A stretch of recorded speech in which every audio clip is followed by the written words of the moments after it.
Mari kita berdoa. Sungguh kami bersyukur mempunyai keyakinan yang teguh. Bukan di dalam kesetiaan kami, bukan di dalam pelayanan kami, bukan di dalam jumlah kami, tetapi di dalam Kristus Tuhan yang telah memerintah, yang telah berkuasa dan akan selalu memerintah dan berkuasa sampai selama-lamanya. Tidak ada seorang filsuf, pemimpin agama, penerobos, ahli teknologi, pakar, atau orang ternama sekalipun yang dapat disandingkan kemuliaan, kebesarannya, kejayaannya dengan Engkau Tuhan. Tuhan, siapakah yang seperti Engkau? Siapakah Allah seperti Engkau yang telah menyatakan dirimu dalam Kristus Yesus? Allah Bapa yang telah merencanakan keselamatan sejak dalam kekekalan. Allah Anak yang telah menggenapinya melalui kehidupan, kematian, dan kebangkitan serta kenaikannya. Serta Allah Roh Kudus yang menggenapkan rencana-rencana Allah dan memberikan kami hati yang baru untuk boleh percaya dan berserah dan mengikut Kristus sampai hari ini. Kami gerejamu mengakui bahwa bahkan eksistensi kami hari ini sepenuhnya dan seluruhnya bergantung pada kepastian yang teguh. On that blessed assurance yang kami temukan di dalam Engkau. Dan pagi hari ini kami mau sekali lagi diingatkan zaman dan konteks di mana kami hidup. Dunia yang jahat, dunia yang gelap, dunia yang mungkin kelihatannya indah, cantik, memukau, dan memberikan kebahagiaan. Tetapi sesungguhnya sedang dipersiapkan untuk dibinasakan karena segala pemberontakan dan kejahatannya. Dan kami berdoa Bapa, kiranya Engkau boleh mendapatkan setiap kami anggota gerejamu, baik yang di tempat ini maupun di mana-mana tempat, tetap setia pada Injil Kristus. Karena di dalam namanya kami berdoa. Amin. Jemaat dikasih Tuhan, mari kita menyimak bagian dari firman Tuhan. Kita sebetulnya akan bahas dari Wahyu pasal 17 sampai pasal 19 ayat 10. Tapi saya hanya akan bacakan pasal 19 mulai dari ayat yang ke-6. Lalu aku mendengar seperti suara himpunan besar orang banyak, seperti desau air bah, dan seperti deru guru yang hebat, katanya, haleluya, karena Tuhan Allah kita yang maha kuasa telah menjadi raja. Marilah kita bersukacita dan bersorak-sorai dan memuliakan Dia. Karena hari perkawinan anak domba telah tiba dan pengantinnya telah siap sedia. Dan kepadanya dikaruniakan supaya memakai kain lenan halus yang berkilau-kilauan yang putih bersih. Lenan halus itu adalah perbuatan-perbuatan benar dari orang-orang kudus. Lalu ia berkata kepadaku, tuliskanlah, berbahagialah mereka yang diundang ke perjamuan kawin anak domba. Katanya lagi kepadaku, perkataan ini adalah benar, perkataan-perkataan dari Allah. Maka tersungkurlah aku di depan kakinya untuk menyembah Dia. Tetapi ia berkata kepadaku, janganlah berbuat demikian. Aku adalah hamba sama seperti engkau dan saudara-saudaramu yang memiliki kesaksian Yesus. Sembahlah Allah, karena kesaksian Yesus adalah roh nubuat. Silakan duduk saudara sekalian. Berbahagialah kita bukan saja yang mendengarkan firman kehidupan ini, tetapi juga yang mencamkannya serta mentaatinya dalam hidupnya. Dan saudara, kiranya Allah Roh Kudus sendiri berkenan mengukirkan firman yang hidup dalam hati saudara dan saya pada pagi hari ini. Saudara, ada seorang suami yang punya masalah dengan ngorok seperti kebanyakan suami lainnya. Masalah ini menjadi begitu buruk sehingga akhirnya dia pergi berkonsultasi kepada seorang dokter. Nah, dokter tentu bertanya berbagai pertanyaan dan salah satu pertanyaan yang si dokter tanyakan pada suami ini adalah ini. Pak, apakah ngoroknya Bapak mengganggu istri Bapak? Si suami itu kemudian menjawab, bukan istri saya saja Pak, tetapi seluruh di jemaat di gereja pun terganggu oleh ngoroknya saya. Saudara, banyak orang datang ke gereja tidak siap. Tetapi yang tragis adalah mereka siap terhadap segala sesuatu. Mereka siap dan mau repot dan menghabiskan waktu, uang bahkan air mata untuk pergi holiday, nonton olahraga, nonton serian TV, membangun bisnis, menyiapkan exam, menyiapkan audit di kantor, di pekerjaan dan lain seterusnya. Tetapi begitu tiba waktunya untuk menyembah dan mendengarkan firman Tuhan, kita seringkali tidak siap. Tidak sedikit orang datang ke gereja untuk ngorok, untuk tidur. Dan kalaupun mereka tidak ngorok waktu khotbah, mereka ngorok setelah khotbah. Tidak tidur secara jasmani, tetapi artinya mereka dengar khotbah capek-capek, mungkin mereka bahkan nyata, tapi apapun yang disampaikan, apapun yang dikhotbahkan, punya dampak yang sangat kecil, bahkan tidak sama sekali dalam hidupnya. Surah kitab Wahyu adalah kitab yang berbicara tentang persiapan, tentang being prepared. Artinya bersiap hidup di tengah-tengah dunia yang semakin lama semakin hidup menjauh dan melawan Tuhan. Nah di slide berikutnya saya menunjukkan sesuatu yang sering saudara mungkin udah bosan lihatnya gitu ya. Ini semacam recap, saya sedikit adjust kali ini dalam bahasa Inggris dan ada ayat-ayat juga nanti yang saudara lihat dalam bahasa Inggris untuk bantu saudara teman-teman kita yang ada di sini yang mungkin kurang familiar dengan Alkitab bahasa Indonesia. Kita sudah melihat ada semacam timeline atau struktur literatur dari kitab Wahyu.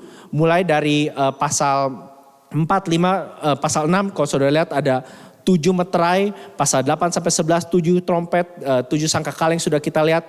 Ada tanda-tanda lain pasal 12 dan salah satunya tentang wanita yang melambangkan umat Israel. Lalu 2 minggu lalu kita melihat 7 cawan murka Allah yang pada dasarnya melukiskan finalitas penghukuman dan penghakiman Allah atas dosa dan dunia. Nah kita sekarang 2022 kita hidup di situ yang saudara lihat present age.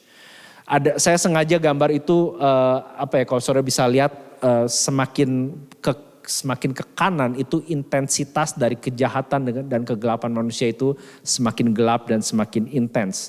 Termasuk intensitas penindasan, persekusi dan diskriminasi terhadap gereja. Saya sempat singgung ini ya bahwa umat Kristen tetap merupakan demografi yang paling ditindas, yang paling didiskriminasi di dunia sampai hari ini. Di atas setelah Yesus mati, bangkit dan naik ke surga, disitulah Yesus sekarang, victorious and reigning, menang dan memerintah.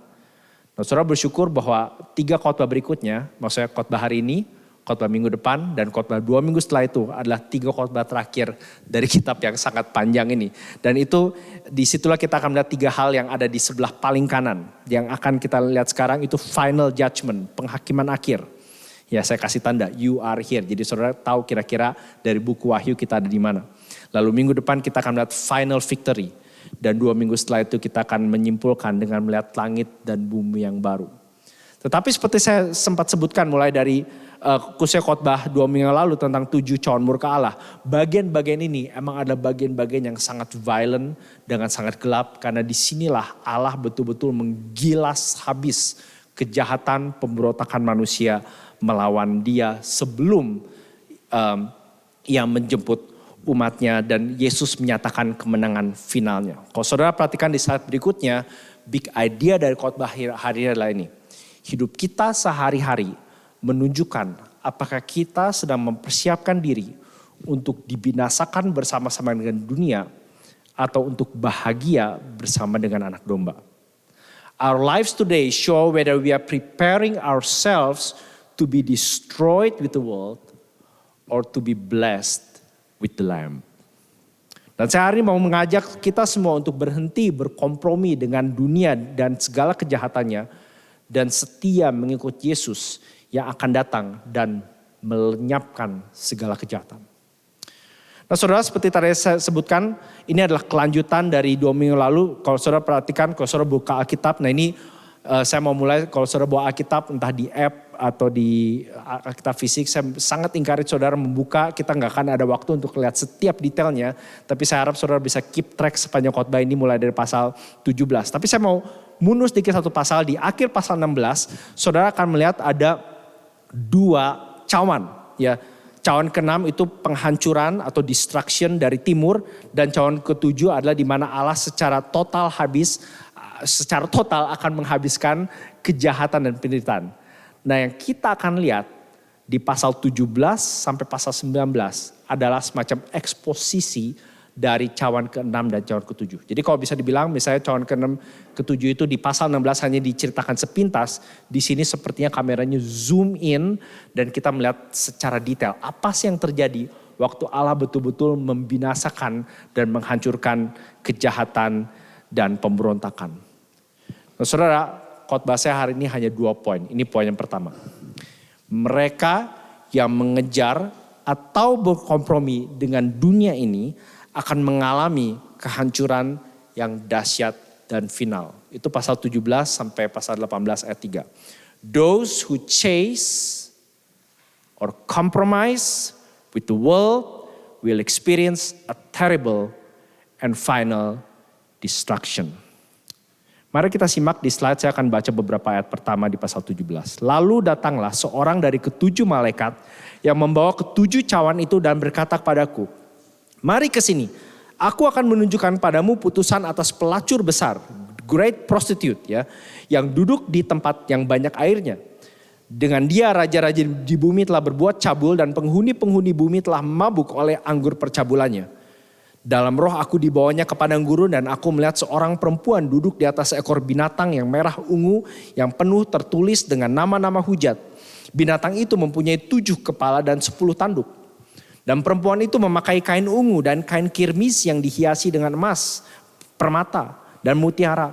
Dan di tangannya ada 1 cawan emas penuh dengan segala kekejian dan kenajisan percabulannya. Dan pada dahinya tertulis suatu nama, suatu rahasia. Babel besar, ibu dari wanita-wanita pelacur dan dari kekejian di bumi. Dan aku, Yohanes si penulis maksudnya, melihat perempuan itu mabuk oleh darah orang-orang kudus dan darah saksi-saksi Yesus. Dan ketika aku melihatnya, aku sangat heran. Mungkin lebih tepatnya aku sangat kagum. Maka kata di situ, I marveled greatly. Nah, saudara, Babel atau kota Babel di sini melambangkan kota manusia, melambangkan manusia, humanity yang hidup terpisah atau melawan Allah. Kita sudah melihat berkali-kali di kitab Wahyu bahwa setiap kali Yohanes berbicara tentang earth dwellers, penghuni bumi, dia tidak sedang bicara tentang kita secara geografi, tetapi lebih kita secara spiritual. Mereka yang hidupnya, orientasinya, apa yang mereka kejar, pikirkan, impikan adalah hal-hal yang ada di dunia ini. Dan selalu dikontraskan dengan mereka yang sudah ditebus, diselamatkan oleh Kristus. Tapi kota Babel ini sendiri, kalau saudara familiar dengan cerita sekolah minggu, bukan kota yang baru bukan. Ya di slide berikutnya saudara bisa melihat setidaknya setelah Allah membinasakan dunia melalui air bah, lalu Nuh dan keturunannya keluar, kita tahu apa yang keturunan Nuh lakukan ternyata tidak lebih baik dari pendahulunya. Kita harus ingat bahwa mereka yang membangun menara Babel tidak lain adalah anak cucu keturunan dari Nuh yang keluar dari air bah. Kalau saudara lihat di slide, di situ perhatikan, waktu mereka mendirikan menara Babel, dikatakan, slide berikutnya ada ayat Kejadian 11. Marilah kita dirikan bagi kita sebuah kota dengan sebuah menara yang puncaknya sampai ke langit. Dan marilah kita cari nama supaya kita jangan terserak ke seluruh bumi. Ya, kalau dalam bahasa Inggrisnya, let us make a name for ourselves. Dan dari situlah segala simbol tentang Babel dimulai. Let's make a name for ourselves. I have to prove my word. I have to prove myself. Dan ribuan tahun kemudian, kalau saudara familiar, waktu bangsa Israel diangkut, dibuang ke tanah Babel, Raja Nebukadnezar, waktu melihat kemewahan kota Babel berkata seperti ini. Ini dari kitab Daniel. Bukankah itu Babel yang besar itu? Yang dengan kekuatan kuasaku dan untuk kemuliaan kebesaranku telah kubangun menjadi kota kerajaan. Is not this great Babylon which I have built by my mighty power for the glory of my majesty. Saudara, itu sebabnya Yohanes mau tidak mau itu kagum, heran, he marveled. Kita sekali lagi diingatkan bahwa waktu ini semua digambarkannya, perempuan, kain ungu, kain kirmis, ini semua bahasa simbol. Ya, tapi bahkan Yohanes waktu melihat sendiri dia mengatakan bukan, ketika aku melihatnya I marveled greatly. Saya yakin kebanyakan saudara tahu lagunya dari grup band Smash Mouth, I am a believer. Saya gak bakal nyanyiin liriknya. Then I saw her face. Now I'm a believer. Not a trace of doubt in my mind. I'm in love. I'm a believer. I couldn't leave her if I tried. Dan kira-kira itulah yang terjadi waktu orang melihat kehebatan, kejayaan dari Babel.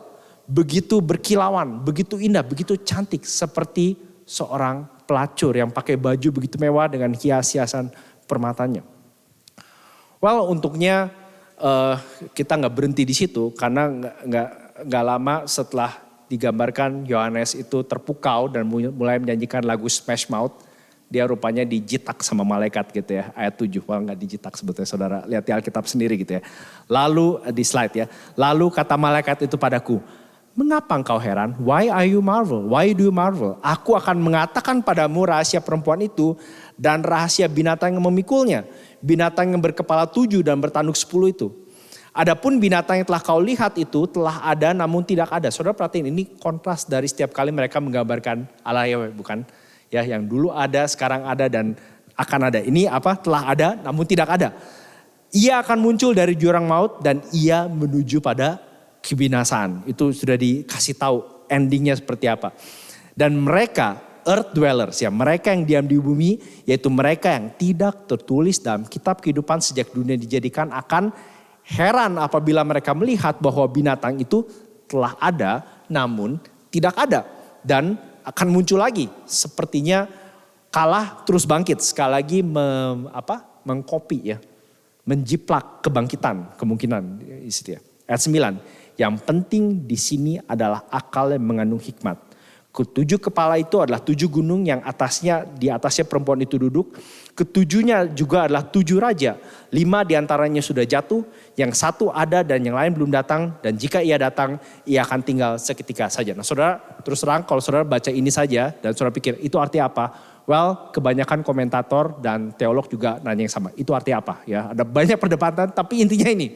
Intinya adalah akan ada banyak raja-raja pemerintahan yang datang pergi dan kekuasaan mereka akan sangat-sangat terbatas. Setidaknya ada satu hal yang kebanyakan komentator setuju adalah bicara tentang 7 gunung. Karena waktu bicara tentang 7 gunung, seluruh pembaca zaman itu langsung tahu 7 gunung ini pasti bicara tentang kota yang paling bergelimang saat Yohanes hidup, yaitu kota Roma yang memang terletak di atas 7 gunung. Ya. Tapi ini sebetulnya bukan aja bicara tentang kota Roma, tetapi setiap kota atau setiap jenis asosiasi yang membuat manusia membanggakan kehebatannya, kebesarannya, membuat mereka membuat nama bagi dirinya sendiri. Ya. Is this not great Babylon? Is this not great Melbourne? Is this not great Jakarta? Saudara masukin kota di situ. Selama itu membanggakan manusia dan mengabaikan kebutuhan manusia akan Tuhan, itulah Roma, itulah Babylon. Saudara, kira-kira 50 tahun lalu ada seorang penulis yang saya masih suka baca tulisannya, bernama Donald Barnhouse. Dia tinggal di Philadelphia dan dia bilang kira-kira seperti ini. Apa yang terjadi kalau setan menguasai kota Philadelphia? Dan ini dia katakan, kalau setan menguasai kota Philadelphia, maka semua bar akan ditutup. Pornografi akan ditiadakan.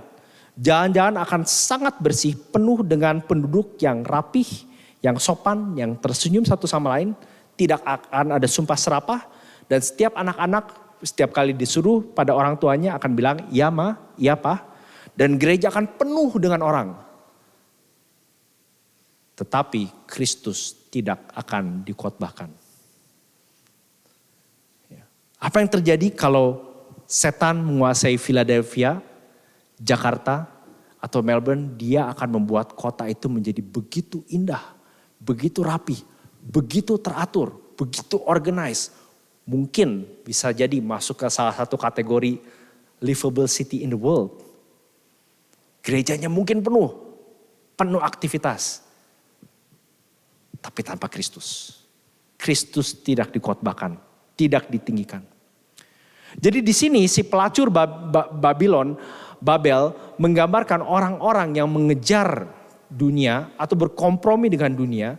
Tetapi juga ingat saudara, bicara tentang pelacur di dalam kitab Wahyu khususnya, bukan saja bicara soal kompromi, tapi juga bicara tentang kontras. Karena nanti kita akan melihat bahwa di Wahyu ada satu wanita lain. Wanita yang disebut dengan the bride of Christ. Kalau mempelai Kristus itu digambarkan murni, suci, maka si pelacur digambarkan tidak suci dan najis. Kalau mempelai Kristus nanti digambarkan berhiaskan kemuliaan Allah datang dari surga, maka si pelacur digambarkan berhiaskan segala sesuatu untuk menutupi dosanya. Kalau mempelai Kristus digambarkan bergantung dan bersandar pada Yerusalem surgawi, maka si pelacur khususnya di pasal-pasal ini, pasal 17-18 digambarkan bersandar pada raja dunia. Saudara, tragedinya adalah bukan saja Babel, kota Roma, atau kota apapun di dunia sadar bahwa ide, konsep, nilai hidup mereka itu datang dari si jahat. Tetapi yang menyedihkan adalah si jahat juga membenci Babel.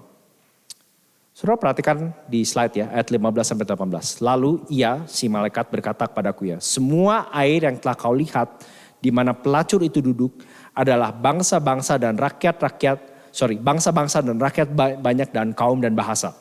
Dan ke-10 tanduk yang telah kau lihat itu serta binatang itu akan membenci pelacur itu. Dan mereka akan membuat ia menjadi sunyi dan telanjang. Dan mereka akan memakan dagingnya dan membakarnya dengan api. Sebab Allah telah menerangi hati mereka untuk melakukan kehendaknya dengan seia sekata dan untuk memberikan pemerintahan mereka kepada binatang itu sampai segala firman Allah digenapi. Dan perempuan yang telah kau lihat itu adalah kota besar yang memerintah atas raja-raja di bumi. Dengan kata lain, intinya si malaikat yang menunjuk ini pada Yohanes mengatakan segala bentuk asosiasi, kepercayaan, kompromi di luar Kristus intinya bersifat self-destructive. Akan menghancurkan diri sendiri. Saudara mungkin kalau nggak salah di slide berikutnya ini udah pasti bukan foto dari iPhone atau dari smartphone. Ini adalah artistic rendition dari apa yang lagi itu kota Babylon. Ya saudara bisa baca sendiri, Google sendiri gitu ya. Kota yang sangat megah, sangat besar, sangat dahsyat. Tetapi sekarang di slide berikutnya ini sisa-sisanya. Kalau saudara ke lokasi yang sama tinggal puing-puing. Ya tinggal kerangkang, kita bahkan gak mau tinggal di sana.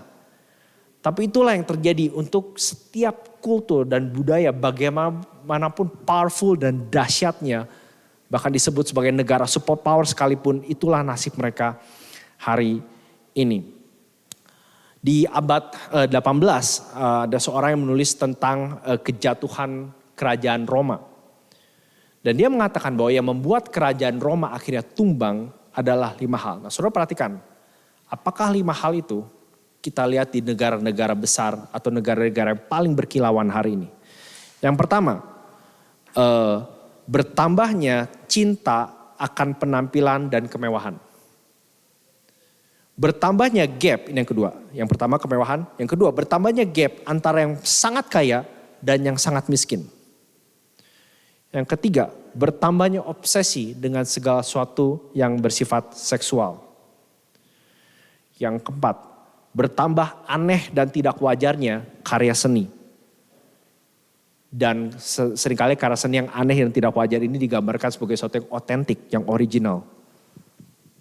Dan kelima, bertambahnya keinginan untuk hidup bergantung pada pemerintah. Kalau saudara perhatikan hampir semua negara besar yang berkilauan yang jaya, dan saya termasuk mau bilang udah 20 tahun lebih di Australia, termasuk Australia. Ini fitur yang sama yang dimiliki. Semuanya terdengar begitu familiar. Dan Francis Schaeffer yang mengutip artikel ini mengatakan pada dasarnya kita sekarang kembali lagi ke Roma. Saudara, apa aplikasinya untuk kita hari ini? Mari kita lihat pasal 18. Kemudian daripada itu aku melihat seorang malaikat lain turun dari surga. Ia mempunyai kekuasaan besar dan bumi menjadi terang oleh kemuliaannya.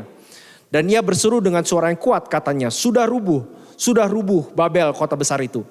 Dan ia telah menjadi tempat kediaman roh-roh jahat dan tempat bersembunyi semua roh najis. Dan tempat bersembunyi segala burung yang najis dan yang dibenci. Dan karena semua bangsa telah minum dari anggur hawa nafsu cabulnya. Dan raja-raja di bumi telah berbuat cabul dengan dia. Dan pedagang-pedagang di bumi telah menjadi kaya oleh kelimpahan hawa nafsunya. Saudara sekali lagi ya, kalau saudara di slide ini slide yang tadi gitu ya. Mereka yang mengejar dan berkompromi dengan dunia ini akan mengalami kehancuran yang dahsyat, di slide.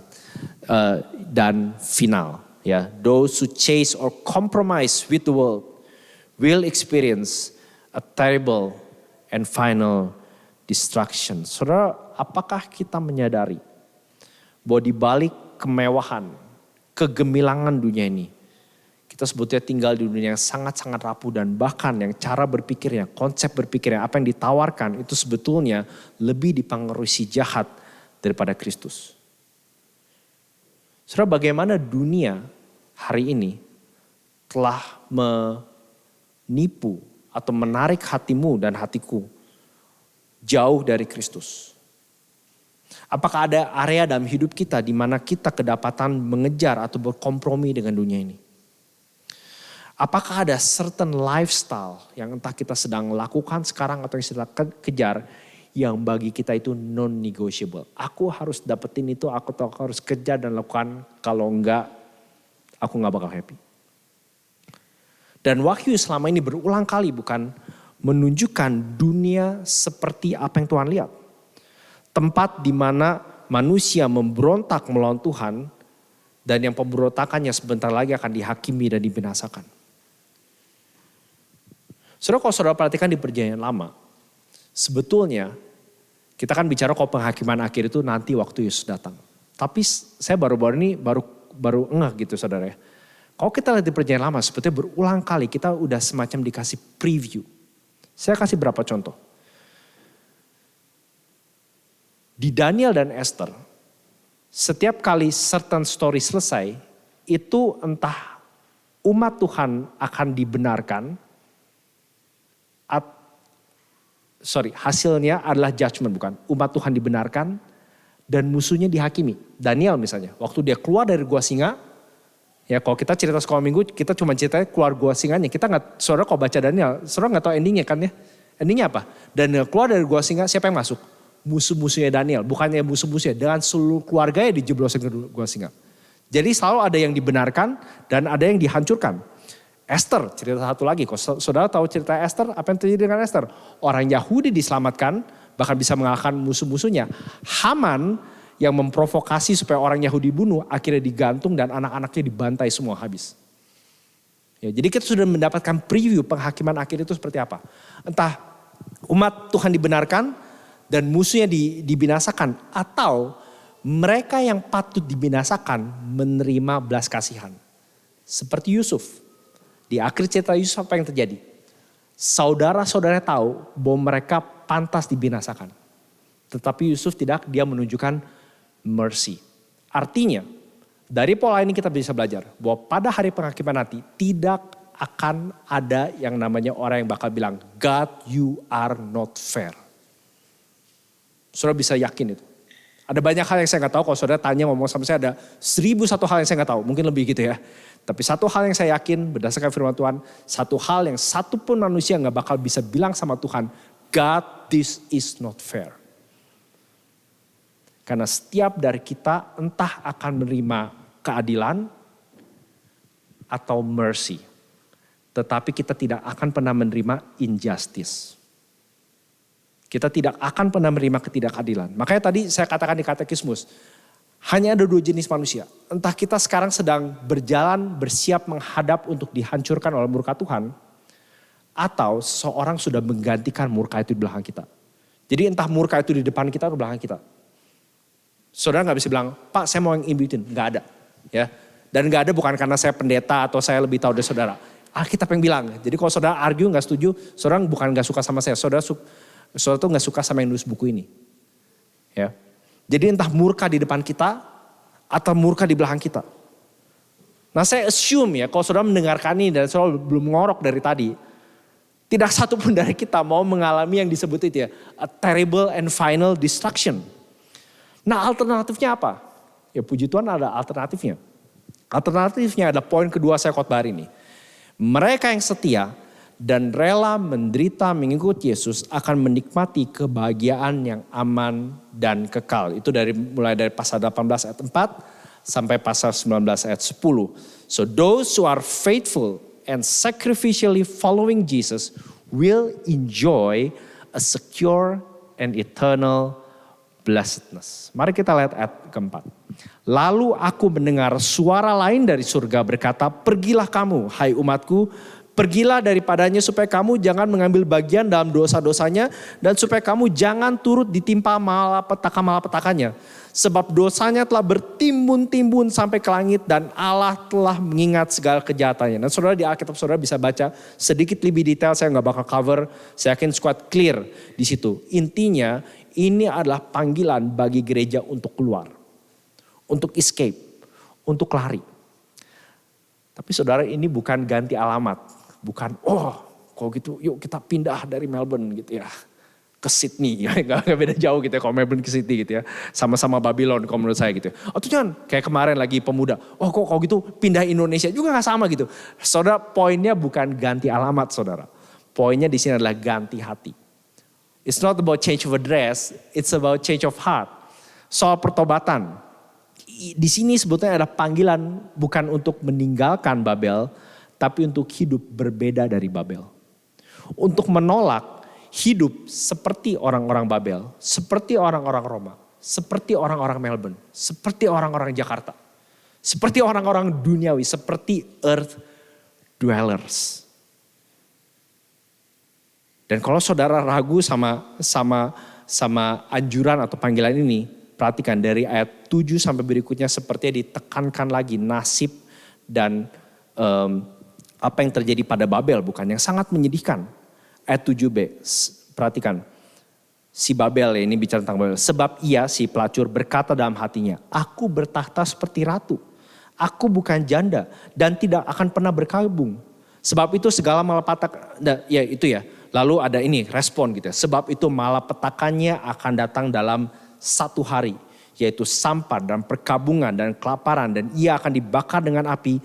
Karena Tuhan Allah yang menghakimi dia adalah kuat. Dan raja-raja di bumi yang telah berbuat cabul dan hidup berkelimpahan dengan dia akan menangisi dan meratapinya apabila mereka melihat asap api yang membakarnya. Kita melihat finalitas bukan dari kehancuran Babel sekali lagi. Kalau saudara melihat, nah ini saya tampilkan di slide ya. Mulai dari ayat 10 all the way sampai ayat 19. Itu berkali-kali yang mengucapkan ini sebetulnya bukan malaikat, bukan Yohanes, bukan gereja tetapi di antara mereka. Makanya tadi saya katakan self-destructive lifestyle.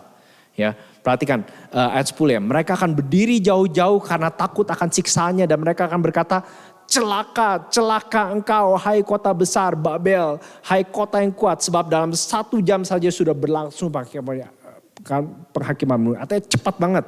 Mulai ayat 11 saudara perhatikan, gak ada di slide tapi saudara bisa baca sendiri gitu ya.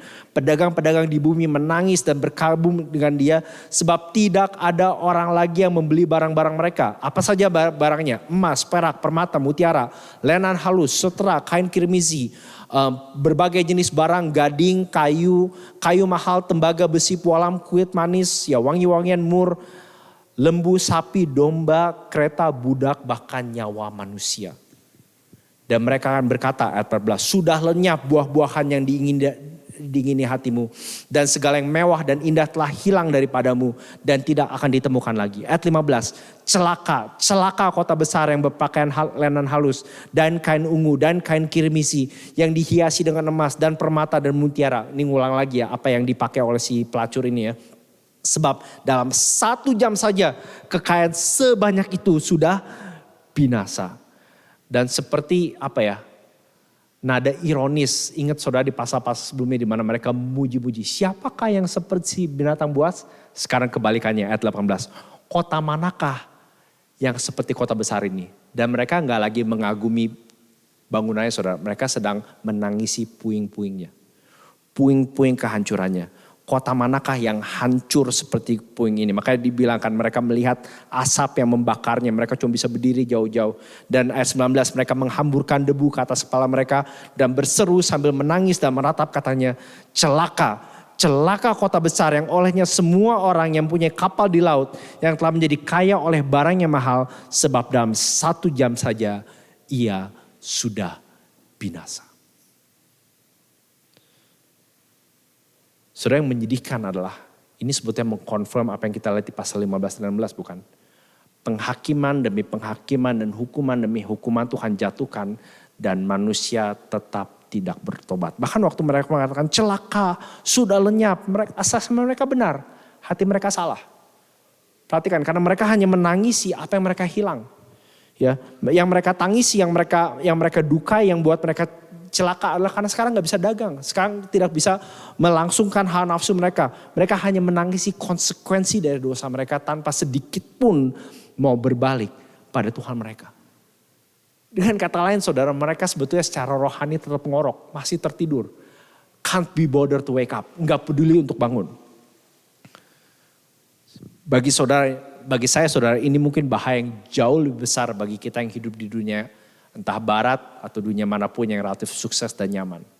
Karena it's very easy. Dan saya sering kali bilang ke orangku, saya pindah tinggal di sini, kamu bisa tinggal di sini cukup nyaman, cukup enak, segala macam lancar gitu ya. Kamu bisa punya tempat tinggal, keluarga, dan seterusnya menikmati semuanya. Dan kamu bisa hidup semua ini tanpa Yesus. Amin, bukannya secara ontologis, tapi maksudnya you can do it tanpa perlu mencintai Tuhan sama sekali. Itu mungkin bahaya yang lebih besar karena di culture di budaya yang sangat berpusat pada manusia, kita akhirnya merasa bahwa aku bisa melakukan sesuatu tanpa butuh bantuan Tuhan. Very easy untuk mengejar dan berkompromi. Saudara, itu sebabnya di ayat 21, saudara perhatikan respon dari itu ya. Dan seorang malaikat kuat mengangkat sebuah batu besar, batu kilangan, lalu melemparkannya ke laut, katanya, demikianlah Babel, kota besar itu akan dilemparkan dengan keras ke bawah dan ia tidak akan ditemukan lagi. Ini mungkin salah satu bagian paling sedih saudara dari kitab Wahyu. Dan suara pemain-pemain kecapi dan penyanyi-penyanyi dan peniup-peniup seruling dan sangkakala tidak akan kedengaran lagi di dalammu. Dan seorang yang ahli dalam segala suatu kesenian tidak akan ditemukan lagi di dalammu. Dan suara kilangan tidak akan kedengaran lagi di dalammu. Dan cahaya lampu tidak akan bersinar lagi di dalammu. Dan suara mempelai laki-laki dan pengantin perempuan tidak akan kedengaran lagi di dalammu. Karena pedagang-pedagangmu adalah pembesar-pembesar di bumi. Dan oleh ilmu sihirmu semua bangsa disesatkan. Dan di dalamnya terdapat darah nabi-nabi dan orang-orang kudus. Dan darah semua orang yang dibunuh di bumi. Tidak ada lagi budaya, tidak ada lagi kreativitas, tidak ada lagi industri, tidak ada lagi arti dan tujuan, tidak ada lagi terang, tidak ada lagi kasih. Semua yang membuat dunia ini nyaman dan enak ditinggali akan dibinasakan. Yang menyedihkan, kata seorang penafsir, ini kontrasnya, ini kan berulang kali dibilang no more this, no more that, no more this, no more that. Berbeda dengan apa yang nanti akan dinikmati di langit dan bumi yang baru. Di mana no more tears, no more death, no more crying. Tidak ada air mata, tidak ada kematian, tidak ada tangisan, tidak ada kesedihan. Saudara, Wahyu 17 dan 18 bisa dibilang adalah kebalikan dari satu ayat yang kita sangat kenal, bukan? Roma 8:28. Allah turut bekerja dalam segala sesuatu untuk mendatangkan kebaikan bagi orang yang mengasihi Dia. Tetapi di Roma 17 ayat 18 kita melihat Allah turut bekerja dalam segala sesuatu untuk mendatangkan kehancuran bagi mereka yang membenci Dia. Ada seorang bapak tua yang tinggal sendirian dan sangat ingin menanam kebun tomat. Tapi dia sulit sekali menanam kebun tomat ini karena selain dia sudah tua, tanah di mana tempat dia menanam itu sangat-sangat keras. Nah, satu-satunya anak keluarga yang dia miliki adalah anaknya yang biasanya membantu dia sehari-hari. Yang sayangnya anak yang bernama Victor ini ada di penjara. Jadi akhirnya dia menulis surat kepada anaknya di penjara, sekedar curhat ceritanya gitu ya. Kalau saudara tahu tentang penjara, maka saudara nggak bisa asal kirim surat itu biasanya harus disensor, dibaca oleh ini ya, supaya make sure nggak ada anything yang aneh gitu. Jadi kirim surat dia bilang, anakku Victor, aku sangat sedih. Aku sangat sedih karena aku tidak bisa menanam tomat tahun ini. Aku sudah terlalu tua untuk menggali dan andaikan kamu ada di sini, maka aku bisa menanam tomat. Aku tahu bahwa kalau kamu ada di sini, Victor, kamu pasti akan dengan senang hati menggali tanah itu bagiku. Seperti dulu-dulu. Teriring sayang papa. Berapa hari kemudian, si bapak tua ini menerima surat dari Victor. Dia bilang, "Papa, tolong tanah di belakang jangan digali. Karena di situ tempat saya menguburkan mayat-mayat. Salam, Victor." Tentu saja besoknya jam 4 pagi rumah si bapak itu gedor-gedor oleh petugas keamanan, polisi, dan mereka datang dan mereka menggali seluruh kebun di belakang. Dan saudara mungkin tahu ceritanya, mereka tidak menemukan satu mayat pun. Mereka minta maaf pada si bapak tua itu dan pergi. Dan keesokannya si bapak itu menerima surat dari Victor. "Papa yang terkasih, sekarang papa bisa mulai menanam tomat. Inilah yang saya bisa lakukan mengingat situasi saya yang terbatas." Saudara, Allah di dalam Kristus melakukan bagi kita so much more. Dia melakukan pada kita kemenangan dalam situasi yang juga terbatas. Saya pikir saudara, ini mungkin satu the main reason kenapa di kitab Wahyu, salah satu titel yang paling sering dipakai untuk Yesus adalah anak domba. Karena itu mengingatkan pembaca dan gereja tentang kematiannya. Berbeda dengan cerita fiktif tadi, Yesus mencapai kemenangan finalnya melalui situasi yang sangat-sangat unthinkable. Penderitaan, kekalahan, dan mati. Kalau Yesus adalah pendeta zaman sekarang dan diukur berdasarkan kehadiran, dampak, dan kesuksesan, maka akhir hidup Yesus sebetulnya adalah kegagalan total. Tetapi kita bersyukur that's not the end of the story. Di pasal 19 ayat 1. "Kemudian daripada itu aku mendengar seperti suara yang nyaring dari himpunan besar banyak di surga," katanya. Dan saudara perhatikan dari pasal 1 dari ayat 1 sampai 8 berulang kali ada ucapan haleluya, haleluya, amin, haleluya. Dan interestingly, saudara mungkin tahu kata haleluya. Banyak ditemukan di Perjanjian Lama. Di bagian ini adalah satu-satu bagian di mana kata haleluya itu muncul Perjanjian Baru. Praise the Lord. Ya, ayat 1 dan 2. Haleluya, keselamatan dan kemuliaan dan kekuasaan adalah pada Allah kita. Sebab benar dan adil segala penghakimannya. Karena ialah yang telah menghakimi pelacur besar itu. Dan yang merusakkan bumi dengan percabulannya. Dan ialah yang telah membalaskan darah hamba-hambanya atas pelacur itu. Ayat 3. Haleluya, ya asapnya naik sampai selama-lamanya. Ayat 5. Pujilah Allah kita, hai kamu semua hambanya, kamu yang takut akan dia, baik kecil maupun besar. Ini bukan aja bicara usia, tapi jenjang, status. Ya, entah kita melayani di depan layar, di belakang layar, ada yang tahu, tidak tahu, semua yang takut akan dia. Ayat 6, haleluya, karena Tuhan Allah kita yang maha kuasa telah menjadi raja. Saudara mungkin tahu ini adalah haleluya chorus bukannya, the Lord omnipotent reigneth, ya. Marilah kita bersuka cita dan bersorak-sorai dan memuliakan dia karena hari perkawinan anak domba telah tiba dan pengantinnya telah siap sedia. Itu yang kita akan lihat 2 minggu ke depan. Dan kepadanya dikaruniakan supaya memakai kain lenan halus yang berkilau-kilauan dan yang putih bersih. Lenan halus itu ialah perbuatan-perbuatan benar dari orang-orang kudus.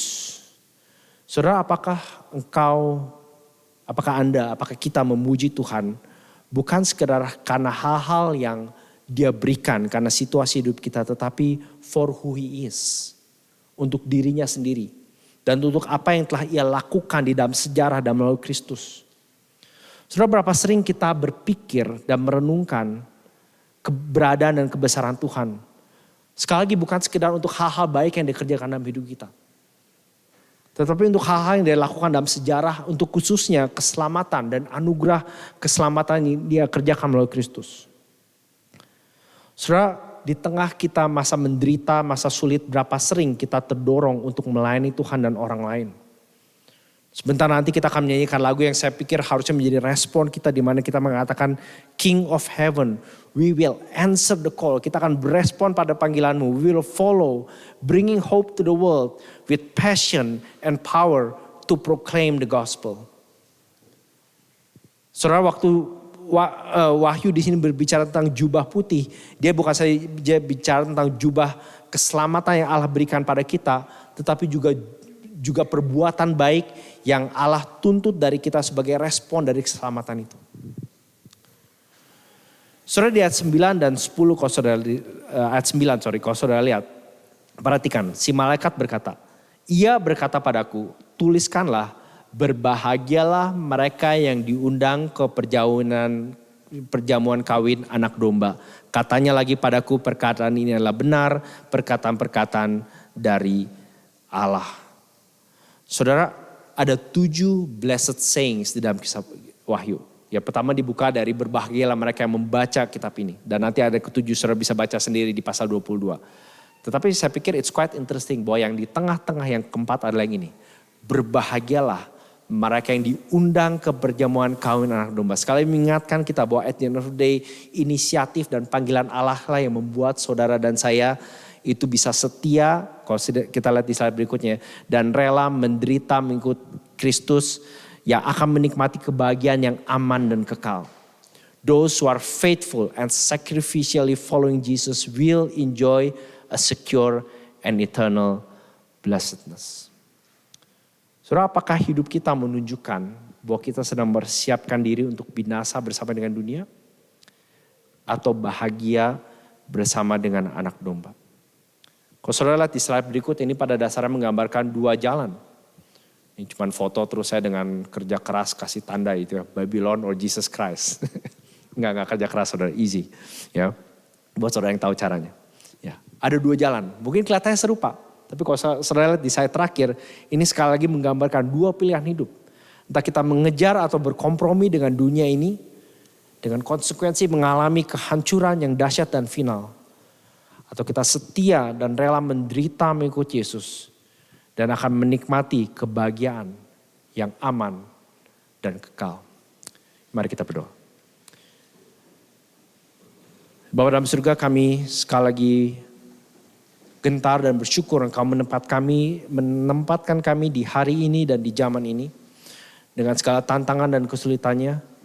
Kami berdoa Bapak supaya kami sebagai gereja-Mu kedapatan tidak tertidur. Tidak bermain-main. Tidak bermalas-malasan. Tetapi seperti lagu yang sebentar kami akan nyanyikan. Kami berkata padamu, King of Heaven. We will answer the call. Kami akan meresponi panggilan-Mu untuk hidup sebagai gereja Tuhan. Kalau ada di antara kami yang selama ini tertidur, tolong bangunkan kami dan biarlah kami mau melalui gereja ini boleh semakin mengenal dan mengasihi Engkau. Kalau kami yang sudah terbangun dan sudah aktif dan terlibat, kami berdoa supaya Engkau kuatkan dan kokohkan kami. Karena sering kali kami merasa discourage, merasa kecil hati begitu kami gagal, begitu tidak ada respon, begitu pelayanan kami kelihatannya mandek. Tolong kami untuk justru semakin tekun dan setia dan bekerja keras di dalam segala bidang pelayanan Tuhan percaya kepada kami. Terima kasih Bapak, demi nama Tuhan Yesus kami berdoa. Amin.